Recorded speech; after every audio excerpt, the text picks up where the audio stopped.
Graça e paz, amados e amadas, estamos em Deuteronômio 17 e aqui nós vamos falar sobre a idolatria, é condenada à morte, sobre o juízo dos casos mais complexos e os deveres dos reis e governantes.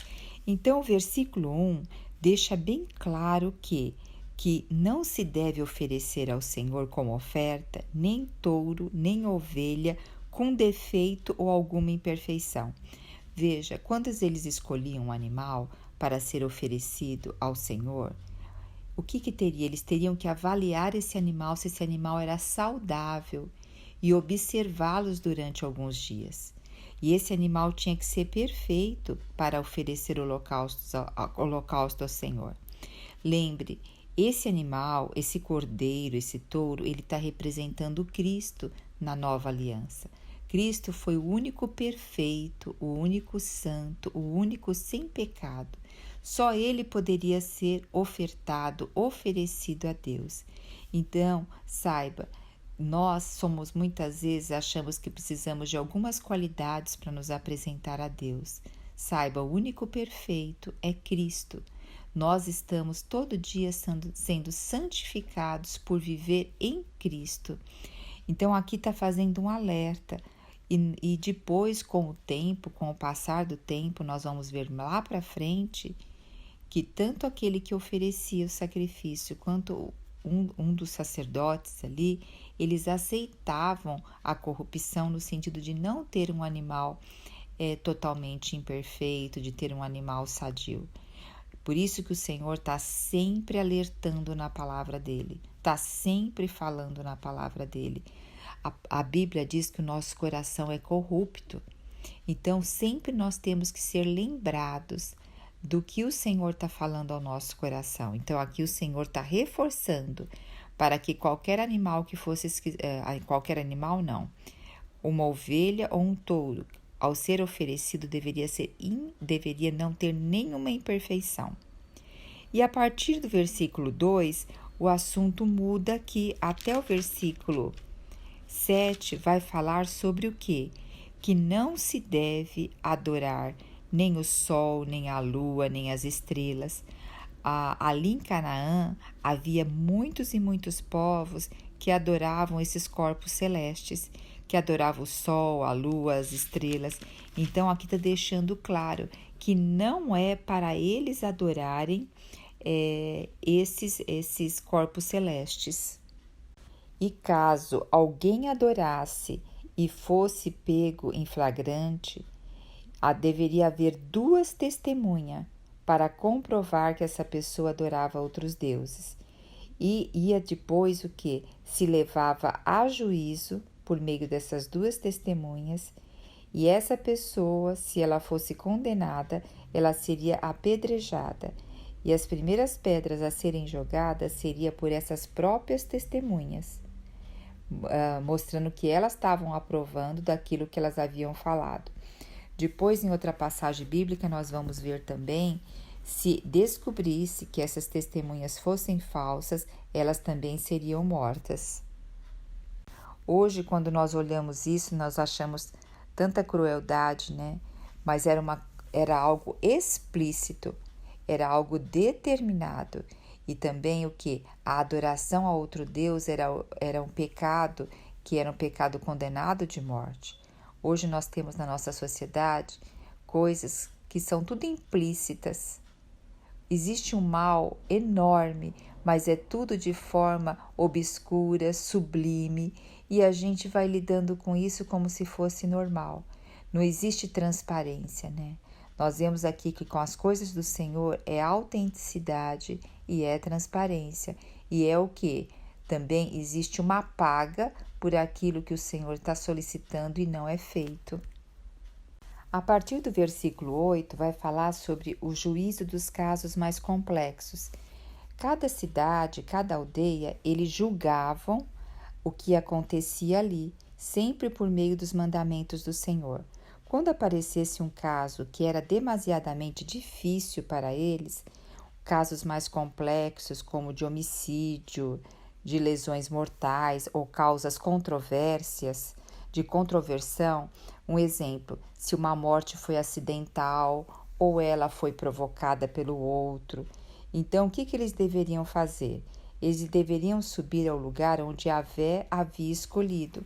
É o mesmo lugar onde Yahvé escolheu para sacrificar, para ter o holocausto, para onde deveria ter a adoração do Senhor. E eles deveriam ir até os sacerdotes levitas e ao juiz que tivesse em função naqueles dias, e eles iam investigar e iam também depois dar a sentença.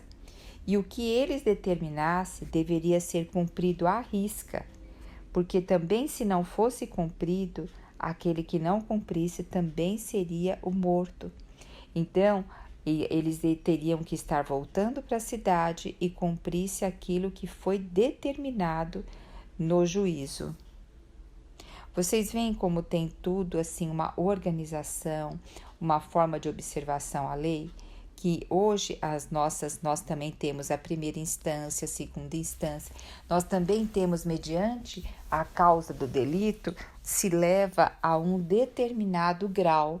Então, aqui é mais ou menos dessa forma. A partir do versículo 14, vai falar sobre os deveres dos reis e governantes.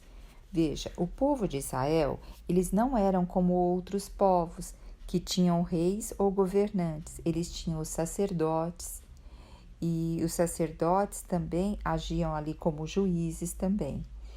Só que o Senhor já está prevendo que eles, em algum determinado ponto, eles vão pedir que eles também desejam ter um rei como as outras nações.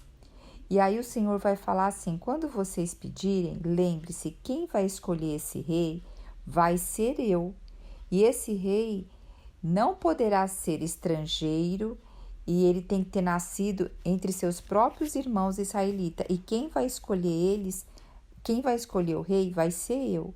E esse rei, ele não vai poder multiplicar muitos cavalos. Por quê? Os cavalos era tipo como ter uma nação ser muito forte. E quando uma nação tinha muitos cavalos, ela mostrava o seu poderio para as outras nações. E se eles ficassem fixados em ter muitos cavalos, eles não estavam com o coração aberto que quem dava a vitória para eles era o Senhor. E sim, eles estavam se armando para guerras, para poder vencer mediante aquilo que eles tinham e não mediante a força do Senhor, né? Então, muitas vezes também o que nós temos, até de bens materiais, parece que nos dá mais segurança que em relação às dificuldades da vida, mas lembre, quem sempre cuida de nós é o Senhor. Não são essas coisas que nos dão condições de viver melhor, mas quem no íntimo cuida de nós é o Senhor. Também diz aqui que esse rei não deveria ter muitas mulheres, porque senão o coração dele ia se desviar da sabedoria. Antigamente, os reis, eles tendiam a casar com princesas de outros povos para fazer alianças de paz. Então, aqui, por isso que fala não ter muitas mulheres. E quem nós tivemos aqui que teve muitas mulheres, que teve muitos cavalos e teve muita riqueza? Salomão. E a gente vê que Salomão pediu sabedoria no início do seu reinado para poder governar o povo. E depois ele acabou ele mesmo, perdendo aquilo que ele recebeu. Porque por ter muitas mulheres, mais de 700 mulheres, ter muita riqueza, construir mansões para essas mulheres, aí tinha um encargo pesado para com o povo, para manter todo esse luxo. Então, isso corrompeu o coração de Salomão. E a gente vê que depois de Salomão, os reis tiveram seu coração corrompido. E outro alerta que se faz aqui, que o rei deveria ter uma cópia pessoal da Torá, que seriam esses 5 livros, o Pentateuco.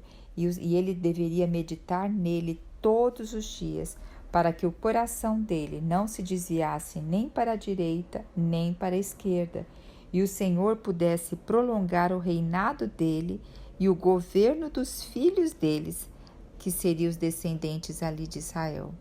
E essa é a mesma alerta que o Senhor faz hoje para nós, né? De nós todo dia irmos para a palavra dele, para que o nosso coração não se desvie nem para a direita, nem para a esquerda. Lembre-se, todo dia nós temos que renovar essa nossa intimidade com o Senhor e comer e beber dele, para que estejamos seguros. E ao mesmo tempo, quanto mais nós nos alimentamos e temos intimidade do Senhor, mais nós vivemos por fé. E a fé vai se tornando realidade no nosso viver. Aleluia! Jesus Cristo é o nosso Senhor.